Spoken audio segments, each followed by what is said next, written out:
मैं मुजरिम हो आका मुझे साथ ले लो के रास्ते में है जा बजाताने वाले या रसूल अल्लाह। একদিকে কবরের চলবে মুনকিনের মুসিবত, অপরদিকে চলবে ফুলসিরাতের মুসিবত, আরেকদিকে হাসরের ময়দানের মুসিবত। ইয়া রাসূলুল্লাহ, এই স্টেপগুলি অনেক লম্বা, এই স্টেপগুলি অনেক দীর্ঘ, অনেক কঠিন পথ। আমি তো বড় মুজরিম, রসুল আপনি ছাড়া আমার কোনো উপায় নেই। জোরে বলুন সুবহানাল্লাহ। এজন্য যা ও খা মুফাসসিরিনে কেরাম বলছেন, ইয়া রাসূলুল্লাহ, রসুল এই কোরআন দেখে আমরা এই সিদ্ধান্ত নিতে পারি আমার রসুল হায়াতুন নবী। যারা হায়াতুন নবী মানেন না তারা আমার রসুলকে বলবে মৃত এবং মারা গেছে। জোরে বলুন নাউজুবিল্লাহ। আমরা রসুলকে মানি বলেই, আমার রসুল হায়াতুন নবী বলেই আমরা নামাজের সময় যে ইবাদত করি সেইখানে আমার নবীকে সরাসরি আমরা আসসালামু আলাইকা আইয়ুহান নবিয়্যু অমনোযোগী হয়ে সালাম দিলে আপনার যাবতীয় যত ইবাদত করেছেন, নফল, ফরজ, ওয়াজিব, বিথির, আপনি যত ইবাদত করেছেন একটা ইবাদতও কবুল হবে না যদি না আপনি সালাম দেওয়ার সময় রহমতুল লিল আলামিনকে হাজির নাজির আমার নবী জিন্দা এটা বিশ্বাস করে যখন আপনি সালাম দেবেন, আপনার তাহিয়া, আপনার ইবাদত বন্দেগী আল্লাহ গ্রহণ করবেন। জোরে বলুন সুবহানাল্লাহ। যাও ইয়া রাসূলুল্লাহ, তারা যদি আপনাকে তারা কি করে সামনে নিয়ে আপনাকে আপনার উসিলা যখন নেবে ফাস্তাগফিরুল্লাহ, এবং আপনি যখন তাদের পক্ষে সুপারিশ করবেন, আপনি যখন আমি আল্লাহর দরবারে সুপারিশ করবেন, আমি রব্বুল আলামিনের দরবারে যখন হাত তুলে দিবেন, আপনি উম্মতের পক্ষে যখন আপনি সাফাই গাইবেন, আমরা যদি দুনিয়ার কোনো মুসিবতে যদি পড়ে যাই, আমরা উকিলের দ্বারস্থ হই, একটা কেস হয়ে গেছে ভাই, আমার এই মুসিবত এসে গেছে, আপনি যদি এটা একটু ফাইলপত্র লিখে যদি একটু দিয়ে দেন, সাবমিট করেন, সরাসরি জজ সাহেবের কাছে আসামে যেতে পারবেন না, উকিল নিয়ে যেতে হবে। এটা দুনিয়াবি রসম। যে আমরা যে সাহাবীরা ওই 12 জন সাহাবী অনুতপ্ত হয়ে আমার নবীর দরবারে আসলেন, আমার নবীজি তাদের দিকে বুক রেফ করলেন না, তো আল্লাহ বলছেন ইয়া রাসূলুল্লাহ, তারা অনুতপ্ত হয়েছে। কোনো উম্মত আমার বান্দা যদি অনুতপ্ত হয়ে আমি আপনাকে রউফুর রহিম বানিয়েছি, আমি আপনার জন্য নবী আউলা বিল মুমিনিনা মিন আনফুসিহিম, নিজের জান মালের চেয়ে আপনার ভালোবাসা, আপনার মোহাব্বতকে আমি প্রিয় বানিয়েছি। ইয়া রাসূলুল্লাহ, এই ধরনের উম্মত যদি নিজেদের আত্মসমালোচনা করে, নিজের পরাজয় স্বীকার করে নিজে আমার নবীকে মাটি বলতেন, কিন্তু সেই তওবা করেছে, আমার নবীকে হাজির নাজি বলে বিশ্বাস করতেন না, নবীজি গায়েব বলে সেটা বিশ্বাস করতেন না, নবীজির জিকির আজকার জুলুসের নবী খরা, আমার নবীর মিলাদুর রাসূল করে এগুলি বিদআত বলতেন। আমার ইয়া রাসূলুল্লাহ, এরা আপনার কাছে যদি আপনাকে তওবা করে আপনার কাছে যদি এসে ধরা দেয়, আপনার কাছে এসে যদি তারা আত্মসমর্পণ করে, অন্যায় করেছে, পাপাচার করেছে, তারা জুলুম করেছে আত্মার উপর, অন্যের হক নষ্ট করে ফেলেছে, ভাইয়ের বোনের হক নষ্ট করে ফেলেছে, এবং সমাজের হক নষ্ট করে ফেলেছে, আমি আল্লাহর হক নষ্ট করে ফেলেছে, তারা যদি এই ধরনের অন্যায় করে অনুতপ্ত হয়ে তবে সরাসরি মক্কা শরীফ গেলে সেইখানে যদি আমার নবীকে যদি মৃত নবী বলে হজ করেন, সেখানে যদি একটা সিজদা করতে গিয়েছেন, যে কোথায় সিজদা করতে যাব আমরা, যেই জায়গা বুতের শহর ছিল, আমার নবী আশার করেন লা উকসিমু বিহাদাল বালাদি, ইয়া রাসূলুল্লাহ, এই অপবিত্র এই জমিনকে আমি পাক করে দিয়েছি, এটা সিজদার জায়গা করে দিয়েছি, আপনাকে জমিনের মধ্যে কাবা শরীফের মধ্যে পাঠিয়ে দিয়ে। জুড়ে বলুন সুবহানাল্লাহ। লা উকসিমু বিহাদাল বালাদ। রসুল আপনাকে যদি তারা ওইখানে গিয়েও যদি বলে যে শিরিক হবে, এখানে আসছে আল্লাহর কাছে একটা সিজদা গিয়ে করে 1 লক্ষ সিজদার সওয়াব নিতে, ওই সিজদা তো বন্ধু قد نرى تقلب وجهك في السماء فلنولينك قبلة ترضاها। আপনি বাইতুল মুকদ্দাসে 17 ওয়াক্ত নামাজ পড়েছেন রসুল, আপনার দিল চাচ্ছে ওই কাবা, যে কাবা আদম আলাইহিস সালাম বানিয়েছেন, আপনার দিল চাচ্ছে ওই কাবা, যে কাবা শরীফ ইব্রাহিম খলিলুল্লাহ সংস্কার করেছেন, ওই কাবা চাচ্ছেন ইব্রাহিম খলিলুল্লাহ যেই কাবা বানিয়ে রব্বানা ওয়াবআথ ফীহিম রাসূলা, আল্লাহ আমার কোনো বিনিময় দরকার নেই, বাপ বেটার একমাত্র বিনিময় হচ্ছে আরশু আজিমে ওয়াইদা আখাযাল্লাহু মিসাকান নবিয়্যিন, নবীদেরকে একত্রিত করে আল্লাহ তুমি ওয়াদা নিয়েছো ওই নবীর, যেই নবীর উপর ঈমান আনতে, যেই নবীর পজিশন সম্মান তুমি কুদরতের ভাষায় ওয়াজ করেছ, আল্লাহ সেই আয়াতে মিসাকে আমি তো ছিলাম, ওই নবী আমার বংশ দিয়ে যেন রব্বানা ওয়া বা'আথ ফীহিম রাসূলা, ওই নবীকে ওই কাবার মালিক যিনি হবেন ওই নবীকে আমার বংশ দিয়ে পাঠাবেন। জোরে বলুন না সুবহানাল্লাহ। আমার নবী 17 ওয়াক্তে নামাজ পড়েছেন বাইতুল মুকাদ্দাসে মদিনা শরীফে হিজরত করে। যারা মদিনা শরীফে গিয়েছেন আমার হাজি ভাইরা, ওনারা দেখেছেন একটা মশাল্লা ওই দিকে আছে আর একটা কাবা শরীফের দিকে। জুড়ে বলুন সুবহানাল্লাহ। আমি দেখেছি একটা মশাল্লা বাইতুল মুকাদ্দাসের দিকে আছে আর একটা মশাল্লা আছে কাবা শরীফের দিকে।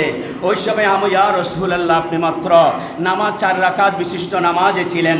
আমার নবীজি দিলের মধ্যে একটু করে স্মরণ করেছেন, আমরা যেমন নামাজে পড়ি নিশ্চয় আমি কিছু না কিছু আমার ভুল হয়েছে, কোথায় কিছু রেখে এসেছি। আমার নবীজি যেহেতু রাহমাতুল লিল আলামিন অন্তরের মধ্যে ধারণা করছে, আল্লাহ যেই কাবা তুমি কসম করেছ, যেই কাবাকে পবিত্র করেছ আমি আমাকে পাঠিয়ে, আমার দাদা মুতাওয়াল্লি ছিলেন, ওই কাবা একটু দিল চাচ্ছে ওই কাবা যেন কিবলা হয়ে যায় কিয়ামত পর্যন্ত। আল্লাহ বলছেন দেরি করবেন না, নামাজ 4 রাকাত সমাপ্ত করার দরকার নেই, জিবরাইল এখনই যাও। ফালানু ওয়াল্লিয়ান্নাকা, সুম্মা বলে নেই, সুম্মা আসে যে আরবি ব্যাকরণগত, এটা ব্যাকরণগত ভাষা ব্যবহার হচ্ছে সুম্মা, কাল্লা সাউফা তাআলামুন, এরকম সুম্মা দেখবেন পরে, আর যখন ফা দেখবেন এটা সাথে সাথে। রাসূল দেরি করবেন না, নামাজ 4 রাকাত শেষ করবেন না, 2 রাকাতে 2 রাকাত নামাজ বাইতুল মুকাদ্দাসের দিকে আদায় করেছেন, বাকি 2 রাকাত এখনই ফিরে যান। আপনার দিল যখন চাচ্ছে ওটাই কিয়ামত পর্যন্ত কিবলা হবে। জোরে বলুন না সুবহানাল্লাহ। হাজী ভাইয়েরা, আমার বন্ধুরা যারা বুঝেন না তাদেরকে অনুরোধ জানাবো যে কেবলা হয়েছে আমার নবীর উসিলায়, কাবা শরীফ বিজয় হয়েছে, ফতেহ মক্কা হয়ে গেছে। এখন আজান দিতে হবে প্রকাশ্যে, ফারুক আজম সবাই বললেন আজান দিতে হবে। আজান কোথায় দেব? আজান বেলালকে পাঠিয়ে দিলেন ছাদের উপরে, বললেন ইয়া রাসূলুল্লাহ আমি কিভাবে বেয়াদবি করব? রাসূল যখন বললেন এজাজ আল আমরু ফাওকাল আদাব, বেলাল আমি তো তোমাকে হুকুম দিয়েছি তুমি ছাদের উপর উঠো। রাসূলকে বললেন আমি কোন দিকে আজান দেব? আমি উত্তর দিকে আজান দেব না পশ্চিম দিকে? এখন তো আমি কিবলার উপরে। আমার রাসূল বললেন যে যেখানে মিজাবের রহমত কাবা শরীফের পানি ব্যবহার হয় বের হয়, দেখেছেন একটা গোল্ডেন একটা স্বর্ণে দ্বারা একটা কি দেওয়া হয়েছে, ওখানে স্বর্ণের একটি পাত্র অর্থাৎ নাসির মতো দেওয়া হয়েছে। আমার রসুলের ঘরের দিকে ওই পানি যায়। জুড়ে বলুন সুবহানাল্লাহ। আমার রসুল বললেন বেলাল তুমি আমাকে লক্ষ্য করে আমি নবীকে সামনে রেখে আজান দাও। কেবলারও কাবা, কাবারও কাবা, রহমতুল লিল আলামিন। জুড়ে বলুন সুবহানাল্লাহ। এই জন্য আমাদের ঈমান, আমাদের বিশ্বাস, আমার গৌসুজ্জামান মুর্শিদ করিম সৈয়দ তৈয়ব শাহ বলেছেন যেই ঈমান রসুল করিমের মোহাব্বত, আইনি মোহাব্বত, আইনি ঈমান कि मोहम्मद से वफा तूने तो हम तेरे है ये जहाँ चीज हो किया लौह कलम तेरे है। নবীর ওয়াফাদারি করুন, নবীর পিছনে চলুন, নবীর ইত্তেবা করুন, 5 ওয়াক্ত নামাজ 5 জায়গার নামাজ জামাতে পড়ুন। আমার নবীর দেওয়া মানবতার পাশে, গরিব দুঃখী মেহনতের পাশে, মানুষের পাশে দাঁড়ান, আমার নবীকে পেয়ে যাবেন। আল্লাহ আমাদের আমলনামাগুলো কবুল করুন, সবাই বলি আমিন। আমার আল্লাহ বলছেন ইয়া রাসূলুল্লাহ ওয়াস্তাগফার লাহুম রাসূল, আপনার যদি সুপারিশ পেয়ে থাকি, আপনার যদি সেখানে উসিলা থাকে, এখানে এই কোরআনের এই আয়াত যারা মানবেন না তারা কোরআন বুঝেন নাই, তারা কোরআন বুঝেন নাই। এটা হায়াতুন নবীর দলিল এবং পৃথিবীর মধ্যে সবচেয়ে বড় উসিলা। আমরা নামাজ পড়ে দোয়া করি উসিলা, আমরা কোরআন পড়ে দোয়া করি উসিলা, রমজানে রোজা রেখে দোয়া করি উসিলা, আমাদের চাষ করি এটা দান দেওয়ার মালিক আল্লাহ, কিন্তু রোপণ করা এটা উসিলা, আমরা চাকরি বাকরি করি এটা উসিলা, রিজিক দেবেন আল্লাহ। এখানে সবচাইতে আল্লাহর দরবারে গ্রহণযোগ্য হওয়ার জন্য, আপনার আমল নামা আল্লাহর দরবারে কবুল হওয়ার জন্য সর্বশ্রেষ্ঠ উসিলা যেটা, সেটা হচ্ছে রহমতুল লিল আলামিন। জুড়ে বলুন না সুবহানাল্লাহ। আমার নবীকে সবসময় উসিলা ধরবেন, আমার নবীর জন্য দরুদ শরীফ বলবেন, মাহবুব নবীর উপর যতক্ষণ দরুদ শরীফ করবেন, যতক্ষণ আমার নবীকে স্মরণ করবেন, প্রত্যেক কাজে কর্মে আল্লাহর বেশি ভালো লাগে। আল্লাহর তেমন কোনো ডিউটি নেই, আল্লাহর কোনো কাজ নেই, তবে একটি কাজ করেন, ইন্নাল্লাহা ওয়া মালাইকাতাহু ইউসাল্লুনা আলান নবী সূরা আহজাবের 56 নম্বর আয়াত। এটা কেউ বানাই নাই, এটা সুন্নিরাও বানাই নাই, এটা যারা অন্য মতবাদের মানুষ আছে, অন্য অর্থাৎ যারা কি বলে, যারা কওমি লাইনের বা অন্য লাইনের অন্য দলের, যাদেরকে আমরা বাতিল বেরকা বলি, তারাও পড়ে এটা। কিন্তু সেটার মহত্ব কি? আল্লাহ বলে, আমি আমার একটি কাজ আছে, অনবরত আমার একটি কাজ আছে, আমি আল্লাহর জিকির আজকার, আমার একটা জিকির যে রহমতুল লিল আলামিনকে সদা সর্বদা আমি আল্লাহ স্মরণ করি, আমি রহমত পাঠাই। জুড়ে বলুন সুবহানাল্লাহ। ফেরেশতারা তোমরাও আমার সাথে, ফেরেশতারাও আমার নবীর সাথে আছেন। ইয়া আইয়ুহাল্লাযীনা আমানু, ইয়া আইয়ুহাল্লাযীনা, ইয়া আইয়ুহাল কাফিরুন বলে নাই, ইয়া আইয়ুহান নাস বলে নাই, হে মক্কিওয়ালা বলে নাই, মদনীওয়ালা বলে নাই, মুহসিনে ভরার মানুষ। এখানে যারাই মুমিন হবে, এটা আমেরিকার হোক, লন্ডন, দুবাই, যেখানের পৃথিবীর যে প্রান্তের হোক, ইয়া আইয়ুহাল্লাযীনা আমানু, যারা আমার রাসূলকে ভালোবাসেন, যারা আমার রাসূলকে মহব্বত করেন, যারা আমার মাহবুব নবীকে মহব্বত করেন, তাদেরকে বলা হচ্ছে ইয়া আইয়ুহাল্লাযীনা আমানু। এখানে কাফের বলে নাই, ইয়া আইয়ুহান নাস বলে নাই, আল্লাহ বলেছেন ইয়া আইয়ুহাল্লাযীনা আমানু। কুরআন শরীফের মধ্যে আছে সূরা বাকারা শুরু দিয়ে যে ওয়ামিনান নাসি মান ইয়াকুলু আমান্না বিল্লাহি ওয়া মা হুম বিমুমিনিন। মানুষের মধ্যে দাড়ি আছে, টুপি আছে, জুব্বা আছে, আবা আছে, খাবা আছে, অনেক কিছু আছে, তসবিহ তাহলিল আছে। ওয়ামিনান নাসি মান ইয়াকুলু আমান্না বিল্লাহ, তারা বলবে আমরা আল্লাহকে তৌহিদকে মানি, বেশি মানি, আমরা আল্লাহকে একদম বরাবর মানি, আল্লাহকে একটু বিন্দু মাত্র ছাড় দিন আল্লাহর বিধান খেয়ে। কিন্তু আল্লাহ বলছেন ওয়া মা হুম বিমুমিনিন, তারা মুমিন নয়। ওগো আল্লাহ, তারা কেন মুমিন নয়? তারা কেন মুমিন নয়? তারা কেন ইমানদার হতে পারলো না? আল্লাহ বলছেন যেহেতু তাদের ইমানের মধ্যে আমার নবীর সাথে আদালতে দুশ্মনী আছে, আমার নবীকে তারা হাজির নাজির জানে না, তারা ইবাদত করে এমনি ফাওয়া ইবাদত করে। তাদের ইবাদতের মধ্যে আমার নবীকে যখন সালাম দেওয়ার সময় হয়, এখানে নবীকে স্মরণ করলে বলে গাদা এবং গোরা, আরও স্মরণ করলে বেশি আফজল হয়। নবীকে স্মরণ করা, এটা আমাদের মতো মানুষ এটাকে স্মরণ করা, এটা নামাজ ইবাদত বন্দেগী কুফরি হয়ে যাবে, ভঙ্গ হয়ে যাবে। জোরে বলেন না নাউজুবিল্লাহ। এই জন্য তাদেরকে বলেন নাই, আল্লাহ বলেছেন ইয়া আইয়ুহাল্লাযীনা আমানু, যারা আমার নবীকে ভালোবাসেন, যে আমি আমার মাহবুবকে ভালোবাসি, আমার নবীকে আমি আল্লাহ ভালোবাসি, ফেরেশতারা তোমরাও আসো, তোমাদের একটা ডিউটি দিলাম, তোমরাও আমার নবীর পর সার্বক্ষণিক দরুদ শরীফ পড়ো। ইয়া আইয়ুহাল্লাযীনা আমানু, যারা ইমানদার আছো, যারা মুমিন, মুত্তাকি, হাজি, গাজী, ইমানদাররা, তোমরাও আমার নবীর উপর সদা সর্বদাই সসম্মানিত সহকারে আমার নবীকে সালাম দাও, দরুদ শরীফ পড়ো, মিলাদে মুস্তাফা করো, মুস্তাফা জানে পড়ো, ইয়া রাসূল সালাম আলাইকা, ইয়া হাবিব সালাম আলাইকা পড়ো। আমার নবীকে হাজির নাজির জেনে নবীর মুহাব্বতে মিলাদুন নবী করো। জোরে বলুন সুবহানাল্লাহ। এটা আমরা বানাই নাই, সৈয়দ তাইয়্যিব সাহেব বেশি বুঝেছেন কোরআন তাফসীর, এজন্য তিনি বলেছেন ফালি আফরাহু, যখন বলেছে আমরা একটা জশ্নে জুলুস মানাই, আর সৈয়দ তাইয়্যিব সাহেব রাদিয়াল্লাহু অর্ডার দিলেন 1970 সালে যে জশ্নে জুলুস করুন। এখানে যেহেতু আমার রসুল হাজির নাজির, জশ্নে জুলুসের মধ্যে আমার রসুলের প্রেম বেশি পাওয়া যায়। মুমিনের অন্তরের মধ্যে সালাতুস সালামের প্রেমের ঢেউ খেলে মুমিন তখন নামাজি হয়ে যায়, মুমিন তখন মানবতা দরদি হয়ে যায়। আগে গরু জবাই করলে সেইখানে মানুষ মারা যেত, আস্তে আস্তে এখন বলছে যে না, জামিয়ার মাঠে আর গরু জবাই করা হবে না, এখন পাড়া মহল্লায় লক্ষ লক্ষ গরু জবাই করে কে কাকে খাওয়াচ্ছে, কে কাকে দিচ্ছেন। নামাজ ওই প্যান্ডেলে, ইবাদত ওই প্যান্ডেলে, মানবতার শিক্ষা ওই প্যান্ডেলে, এবং মানবতার দরদি মানুষের পাশে দাঁড়ানোর শিক্ষা ওই জামিয়ার ময়দান থেকে দেওয়া হচ্ছে। জোরে বলুন না সুবহানাল্লাহ। বাসকালের জমিনে দেখেন নাই, এটার কথা। এবং যত দুর্যোগ অবস্থায় আছে গৌসিয়া কমিটি, যেহেতু এটা আলে রসুলের জুবানে করেছেন, 86 সালে করেছেন, আজ জনগণ জাতি মুসলমান সেই থেকে উপকৃত হচ্ছে আল্লাহর সৃষ্টি জগৎ। ওনার বেলায়েতের দৃষ্টিতে মানুষ যদি মুমিন হতে হয়, মানুষকে যদি একত্রিত করতে হয়, ইমানদারকে যদি আমার নবীর মুহাব্বতে ওয়াতাসিমু বিহাবিলিল্লাহি জামিয়ান ওয়ালা তাফাররাকু, ঐক্যবদ্ধ করতে হলে মুমিনকে আমার নবীর মুহাব্বতের সীমানায় শামিয়ানার নিচে আসতে হবে। জন্য জশ্নে জুলুস ফালিয়াফরাহু বলেছেন, আমার নবীকে পেয়ে তোমরা জশ্নে জুলুস করো। জোরে বলুন সুবহানাল্লাহ। এই জন্য আমরা জশ্নে জুলুস করি, যে শিরিক নয়, বেদাত নয় বন্ধু, সেখানে মজা আছে, সেখানে ইমানের জজবাত আছে। আল্লাহ পাক আমাদেরকে আমল করার বোঝার তৌফিক দান করুন। আমার নবী কিয়ামতের ময়দানে আমাদেরকে শাফাআত করবেন। 5টি শাফাআতের কথা এখানে তাফসীর মুফাসসিরিন کرام মাওয়াহিবুল লদুনিয়ার মধ্যে বলেছেন। 1 মিনিট মধ্যে শেষ করব, আরও বাকি কথাগুলো অন্য সময় আল্লাহ পাক সুযোগ দিলে আমরা চেষ্টা করব। দয়াল নবী সাল্লাল্লাহু আলাইহি ওয়াসাল্লামের সুপারিশ নিতে হলে এটা 5 জায়গায় আমার নবীর সুপারিশের কথা বলা হয়েছে। কিয়ামতের ময়দানে এটা কোনো মামুলি জায়গা নয়, সমস্ত মানুষকে কবর থেকে ওঠানো হবে। সর্বপ্রথম যিনি কবর শরীফ থেকে উঠবেন তিনি হচ্ছেন রহমতুল লিল আলামিন, জুড়ে বলুন সুবহানাল্লাহ। সাথে উঠবেন সিদ্দিক আকবর, এরপরে লক্ষ লক্ষ অন্যান্য উম্মতরা, কোটি কোটি আল্লাহর বান্দারা উঠবেন।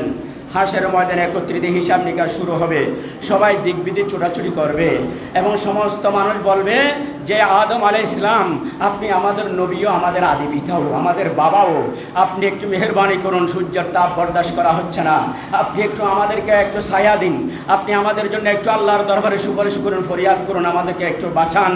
তখন তিনি বলবেন এই ব্যাপারে আমার কোনো এখতিয়ার নেই, আপনি একটু মূসা আলাইহিস সালামের কাছে যান। আপনারা মূসা আলাইহিস সালামের দরবারে যখন যাওয়া, অনেক বিশাল লম্বা হাদিস, মূসা আলাইহিস সালাম বলবে এই ব্যাপারে আমাকে তো এখতিয়ার দেওয়া হয়নি, আপনারা একটু ইব্রাহিম খলিলুল্লাহর কাছে যান। ইব্রাহিম খলিলুল্লাহর কাছে যখন যাবেন তিনি বলবেন এই ব্যাপারে আমারও এখতিয়ার নেই, ইজহাব ইলা মুহাম্মাদিন সাল্লাল্লাহু আলাইহি ওয়াসাল্লাম, আপনারা সরাসরি আমার নবীর দরবারে, রহমতুল লিল আলামিনের দরবারে চলে যান। তিনি বলবেন তিনি সমস্ত পৃথিবীর মানুষের জন্য তিনি হচ্ছেন আল্লাহর দরবারে বড় উসিলা। উনি যদি হাত তোলেন আল্লাহর জালালিয়াত আজকে কি হয়ে যাবে, ঠান্ডা হয়ে যাবে এবং উনার দরবারে আপনারা যেতে পারেন। ইব্রাহিম খলিলুল্লাহর পরামর্শ মোতাবেক আমার নবীর দরবারে যখন যাবেন, আমার নবীর জন্য যে মকামে মাহমুদ আল্লাহ বানাবেন, যে আসা আইয়াবাসাকা রব্বুকা মাকামাম মাহমুদা, যে প্রশংসিত স্থান, কোটি কোটি বান্দার সামনে আমার নবীর জন্য যেই মকামে মাহমুদ স্থাপন করবেন আল্লাহ, নবী সেখানে যখন যাবেন উম্মতদেরকে বলবেন আনালাহা উম্মত, আমি তোমাদের জন্য উজাড় করে আমি বুক খুলে আছি, আমি তোমাদেরকে বেশি ভালোবাসি, আমি তোমাদের জন্য সুপারিশ করব, জুড়ে বলুন সুবহানাল্লাহ। আমার নবীর সাথে সাথে উম্মত পেয়ে সিজদায় পড়বেন, আল্লাহ বলবেন ইয়া রাসূল, ইয়া হাবিবাল্লাহ, ইয়া মুহাম্মদ ইরফা রাসাকা কুল তুসমাউ, ইয়া রাসূলুল্লাহ আপনি কি বা এখন এখানে সিজদায় পড়েছেন, এইখানে তো আপনার মুখ কুরসিতে থাকার কথা। ওগো আল্লাহ, কোটি কোটি বান্দা, আমার কোটি কোটি উম্মত, এরা অসহায়, তোমার কাহ্হার গজব এরা বরদাস্ত করার শক্তি সামর্থ্য নেই, আল্লাহ তাদেরকে তুমি মাফ করে দাও। আমার নবী বলবেন আল্লাহ তাদেরকে, আল্লাহ ডাইরেক্ট বলছেন ওয়াসাল তুতা, আপনি কি চান আমাকে, আমার কাছে এখন প্রশ্ন করুন, আপনি আমার কাছে এখন চান, ওই আপনি মাফ চান, ক্ষমা চান, সুপারিশ করুন। আই ইরফা রাসাকা, আপনার সেরে পাক উত্তোলন করুন। আমার নবী যখন সেরে পাক উত্তোলন করবেন আল্লাহ বলবেন ও দেখেলা মিন উম্মতিকা মিনাল আব মিন লা হিসাবা আলাইহিম মিনাল বাব আল আইমানা মিন আবওয়াবিল জান্নাহ। ইয়া রাসূলুল্লাহ আপনাকে স্পেশাল পাওয়ার দেওয়া হলো, আপনি আপনার উম্মত থেকে যাকে চাইবেন ডান হস্তে তাকে জান্নাতে প্রবেশ করিয়ে দেন, জুড়ে বলুন না সুবহানাল্লাহ। বাকি আর 4টি আগামী জুমায় আলোচনা হবে ইনশাআল্লাহ, আপনারা আমার সাথে থাকবেন। যারা সুন্নত পড়েনি সুন্নত আদায় করুন, এরপরে খুতবা হবে। আসসালামু আলাইকুম ওয়া রাহমাতুল্লাহ।